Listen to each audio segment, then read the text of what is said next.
Yeah, so we don't have a whole lot of time, so we're just gonna jump into the piece. If y'all with me. Y'all with me? I want y'all to snap. I want everyone to snap. I love this first row. Can y'all hear the guitar? Yeah. All right. In the back, snap. Yeah, okay, cool. So we're gonna just jump into this piece. I do this art form, at least what keeps me doing it is because I can inject energy into the world, right? Like, this is my way. You know, Trump's got Twitter, I got this. So, like, this is what I got. You know, speaking of Trump and maybe some, you know, other folks in the world, I think love is something that seems to be missing, even though we talk about it all the time. So I want to just spend my very small bit of time examining love, okay?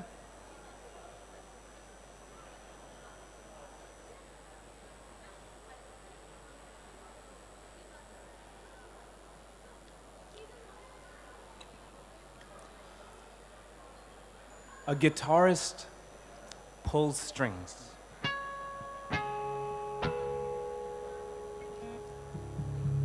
Giving life to a piece of wood like a puppeteer.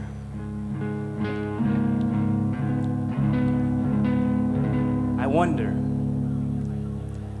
did the tree ever predict it could sing so sweetly when the woodcutter was tearing at its side?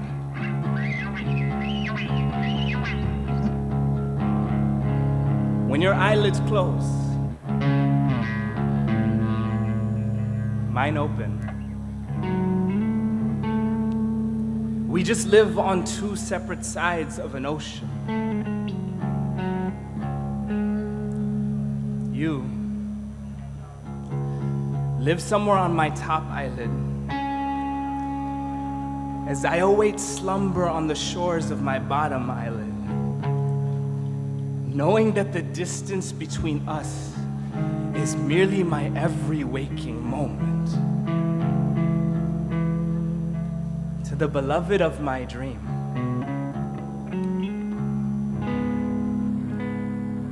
why do you keep my nightmares company?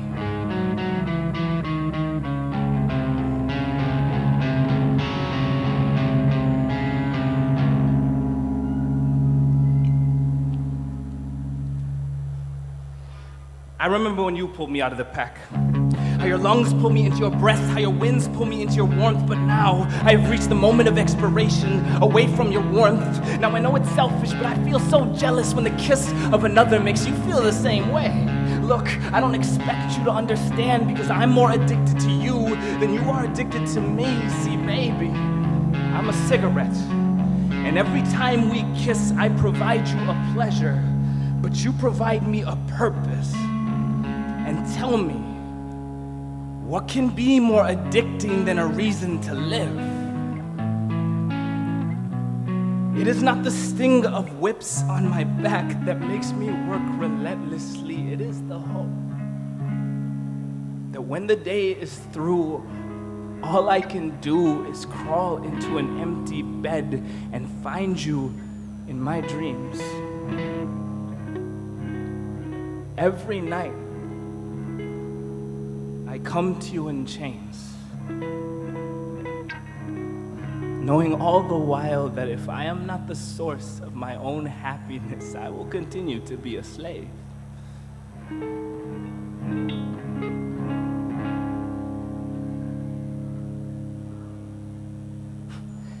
I should have noticed the strings dangling from your mouth when you kissed me for the first time. Your tongue tied the other ends to my heart, so that with every movement of your lips, my heart danced. And now that they are drifting away, my heart feels the agonizing pull of tightening strings that are tuned to the ears of lost pilgrims. Upon them, I compose beauty from pain like spirituals rising from plantations. It seems that all my songs will be played upon the strings of attachment until they irreparably rip open my locked heart so that all of its prisoners are set free. and no one can be denied. It's shelter.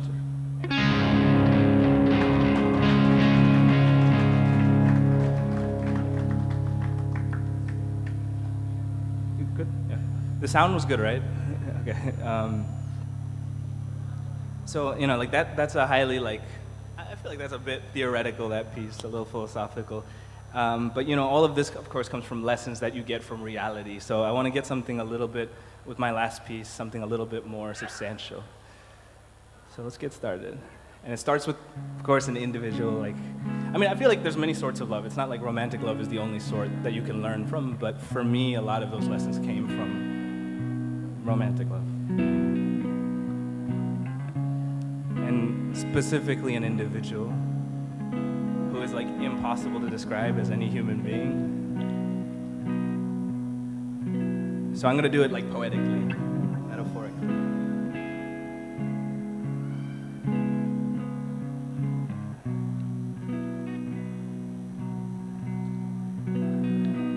She is a fire, and I am the moth that dances around her. These words are the shadows I cast onto a page. So as I try to explain her, I drape a veil over the light I wish to show you. She wears it like a flag. How else can I see the wind?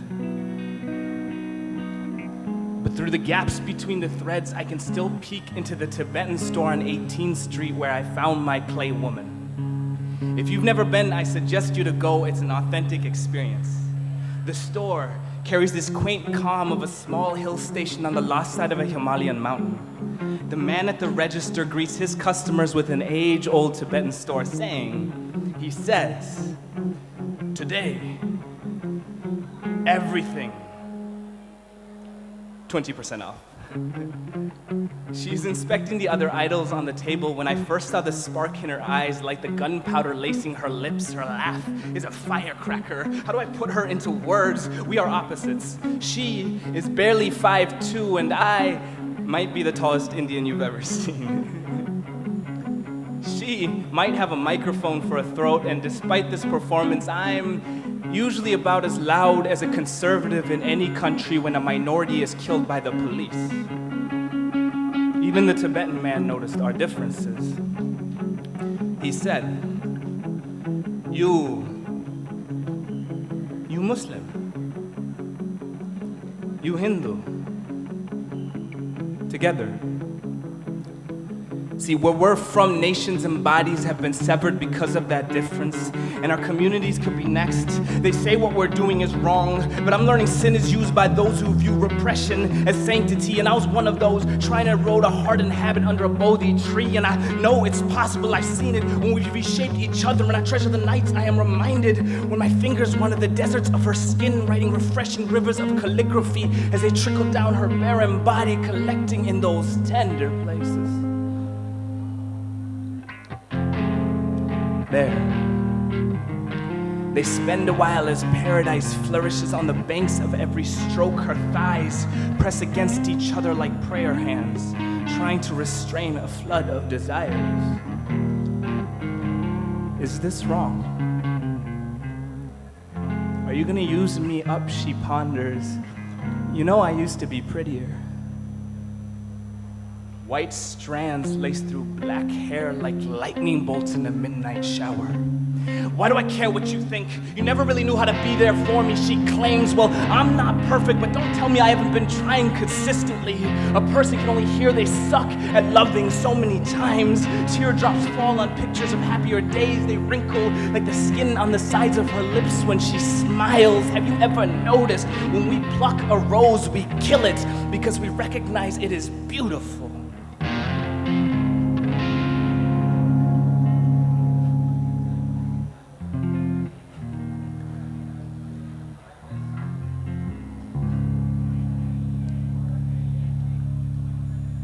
You have no idea how much I wanted this poem to have a resolution.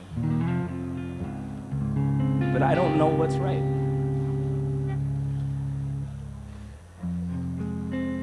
But I do know. A desert does not resist a shower just because it has not come with the monsoon. So while she's still in my hands, I will squeeze her until her every arch and curve leave creases in my palm. So an oracle can read how she has shaped my destiny. Skin against skin, our bodies pressed tightly together like 2 pages inside of an epic. He slides into her through the broken end of an unfinished sentence as a gasp flutters from the cocoon in her throat. Love forbidden, they are 2 pages ripped out of an epic, bleeding in the rain. And sometimes, when I am lost in her flames, in those moments, I am without fear.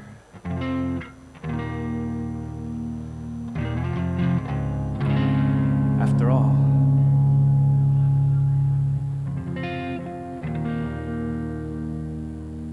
what more can you lose if you have already lost yourself?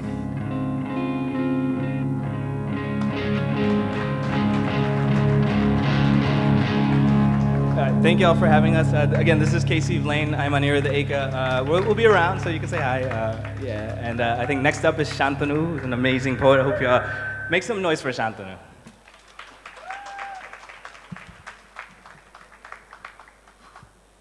How good were they? Wow. Okay. I'm going to do one poem for you. This poem is called Star Children. I hope you like it.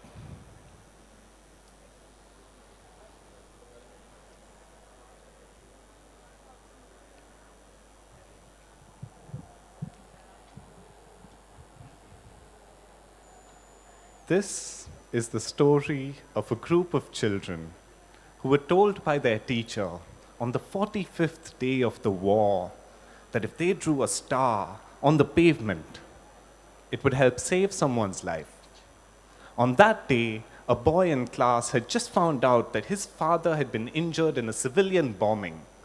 The man had been sitting in his car when a shell burst in through the window and lodged itself into his chest. He was now fighting for his life. The boy in question, his name was Sarlinath, and the other kids used to make fun of him for that, as kids tend to do, behind his back, but on that day they didn't. Because they understood what he was going through, and they felt what he felt, and the whole class was feeling down, so the teacher, just to make them feel a little bit better, told them that if they drew a star on the pavement, it would help save someone's life. Draw a star for your mother, she said. Draw a star for your father. And a kid sitting in the back of the class, he asked, what if I want to save my uncle too? What if I want to save my neighbor's father too? Can I draw 4 stars? Can I draw 5? And the teacher said, well, you can draw as many as you'd like. So that day, while leaving class, the teacher left 3 big pieces of chalk on the classroom table, and the next day, when she entered the school, she saw the pavement outside the gate covered almost 25 meters each way in little stars, in pink, blue, and yellow. And the other kids saw this too, and they wanted to know what this was all about, and when they found out, they stole little pieces of chalk from their classrooms too, so that on the 3rd day, when the teacher entered, she saw the pavement outside covered in all 3 directions surrounding the school in little stars. But the kids didn't stop there. No. They took pieces of chalk home with them, and where there were no pavements, they drew stars on signboards and stars on park benches and stars on the barks of crooked trees. And the other kids saw this too. The neighbors' kids saw this, and they wanted to know what this was all about. And when they found out, they stole pieces of chalk from their schools too, so that it came to a point where you could not go to a single place in the city without seeing at least 1 star in a corner somewhere. A month after that first day, it rained. It Rained and it rained all night long, and the next day when the kids went down to board their school buses, they saw the streets covered in chalk dust, congealed and dirty, letting the streets and the pavements like icing on a cake, and the kids began to cry because they knew now that the stars were gone, no one could be saved.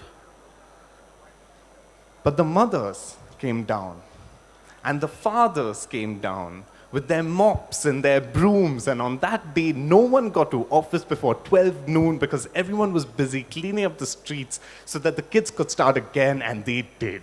So that it came to a point 1 month after that where the streets were crowded and traffic was slow because everyone walked on the streets now. No one walked on the pavements anymore. And everyone carried a little piece of chalk in their front pocket.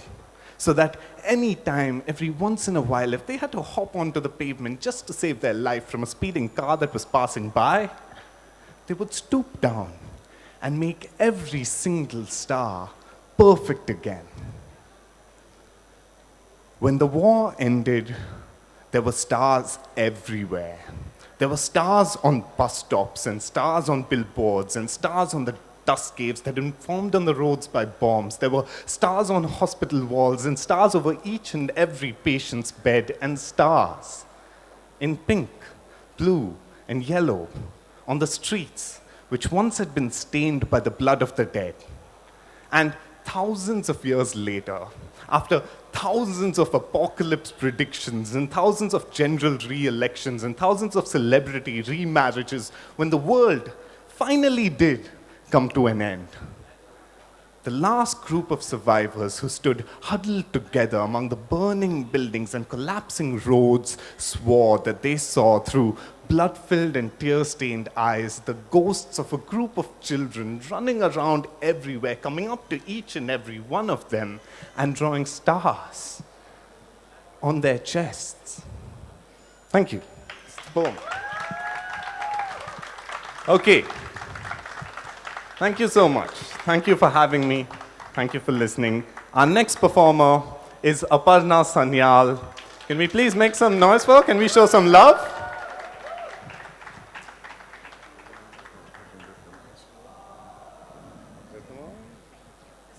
This is perfect. Yeah, okay. Thank you. Hi, can everybody hear me? Hi. So first of all, huge round of applause for Shantanu Anand. Proper introduction for him would be one of the founders of spoken word. The spoken word movement in India owes a lot to him and his organization called the Airplane Poetry Movement that hosts several spoken word events around the country. They mentor poets and they provide the kind of environment that any spoken word artist in the poetry scene needs to really make their voices heard. So Shantanu Anand, absolute star child himself. And also a big round of applause for Anirudh and for Casey.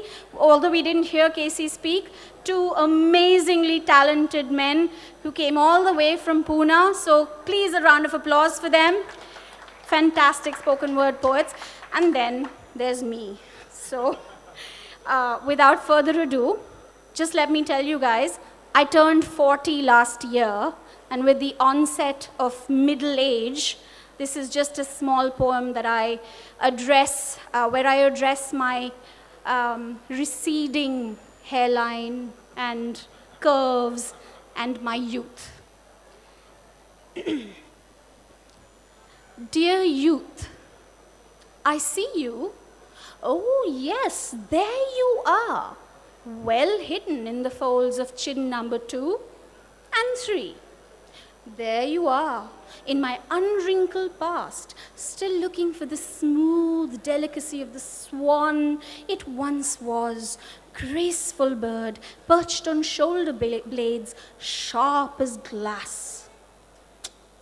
A turkey is a bird too, isn't it? Maybe that can be my next pride. There you are, dear youth, twisting my words in the folds of your skirt of cerise and baby blue.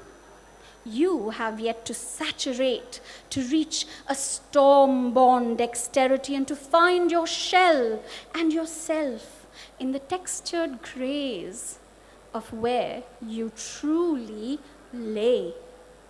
I see you where your companions fear to tread, in your sudden brightness as you lead a child to play. I see you smile when your toddler holds your hand and says, "Look, there's a TV in the sky. We need to go outside to make a movie." And you watch him feeding dry bamboo leaves into the earth of a tender green bamboo tree. Ashes to life at the hand of a child. There you are, my dear sweet youth, with him as you eat sweet ice cream to cool the sun and cut the wind swish, swish with a stick, and you pat the dog, calling it a tiger, and you run, run, run into the wilderness that is a child's mind. Dear youth, look at me as I see you. There is music hidden inside, in my veins and in my hair, and my stretched skin and my tender joints. These white hair, they are the strongest strings I've made, and they play with my life's symphony. Each time I swirl and I twirl and I dance a jig with these jelly thighs. These hips, they've learned how to sway through pleasure and pain, through birth and death. They still shimmy with pride.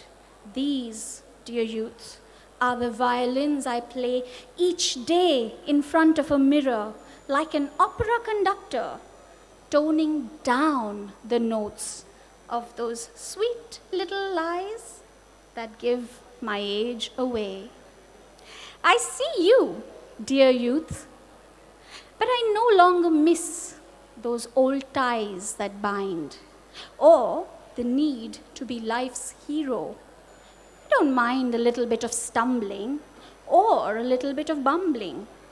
Even if this Cinderella is pumpkin size, I bathe eagerly in the radiance of my Prince Charming and his soft, soft lips as they shower mine.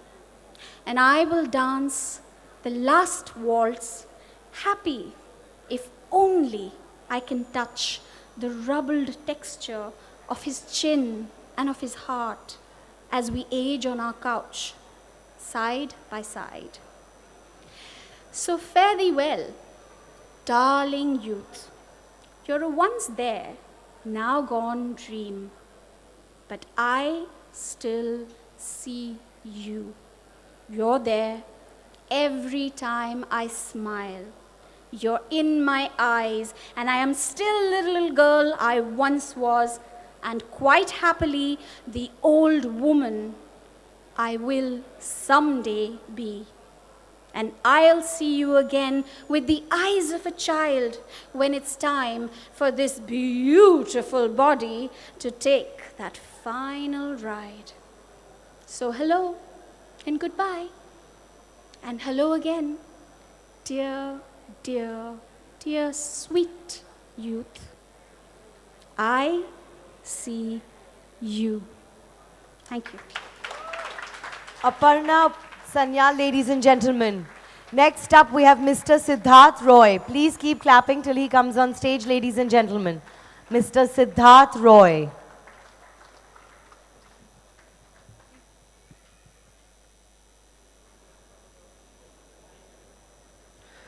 So, a very good afternoon, everyone.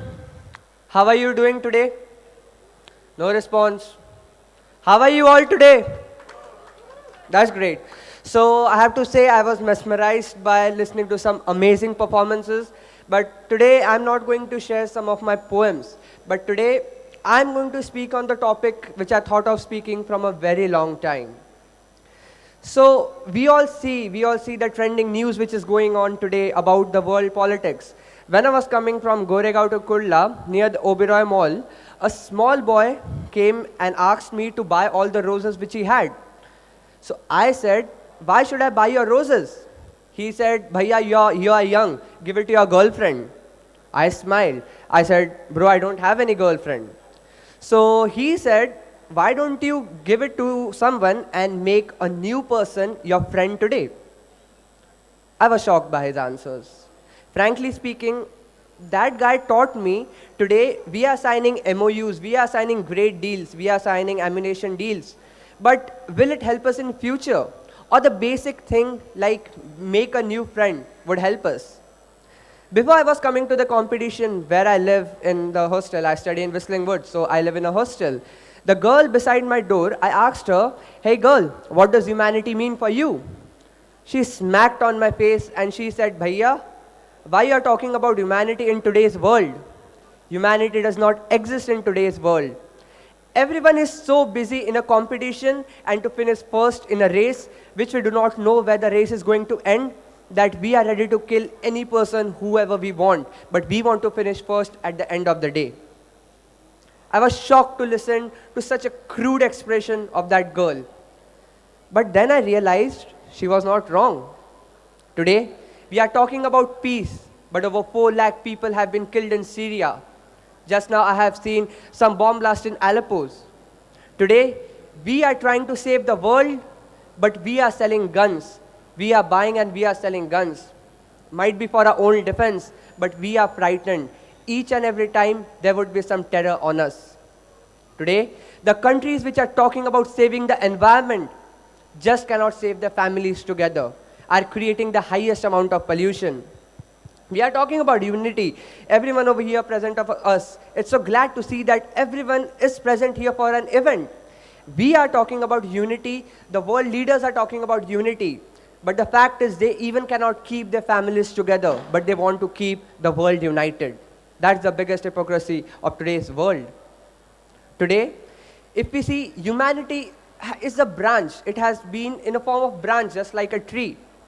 But sadly, that tree is not a single tree, but there are many trees. If today humanity has any branches, it would be just because we have created them.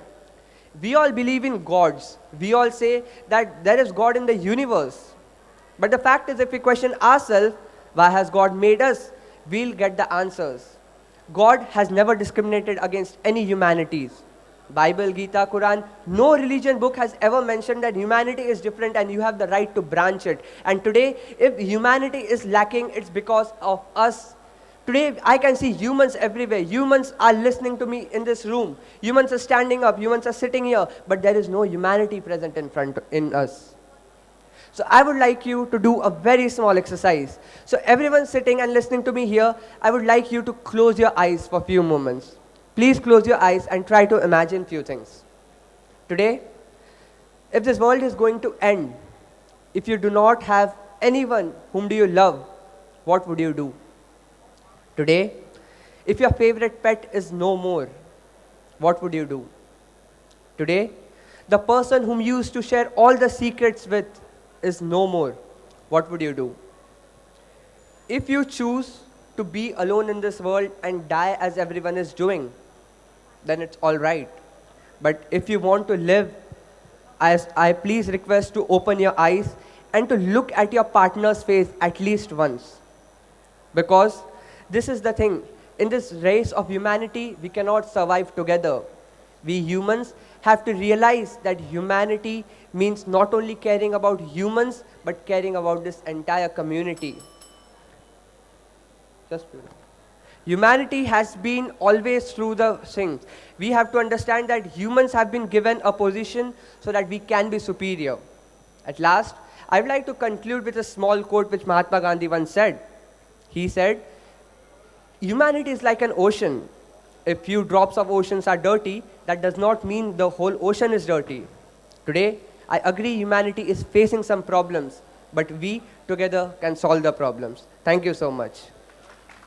Give it up for Mr. Siddharth Roy, ladies and gentlemen. Can we please request Ms. Smita Patil to come up and felicitate the spoken words, please? Smita Parekh, ladies and gentlemen, please put your hands together for Smita Parekh. I'm married once, I don't want to marry again. Call them on the stage, all of them. please can we have the Escaping Brown by Casey Valine and Anirudh Akka on stage. Mr. Shantanu Anand, Ms. Aparna Sanyal, and Mr. Siddharth Rao to please come on stage. Thank you. Yes. Avinash file for 1 minute and then it's yours.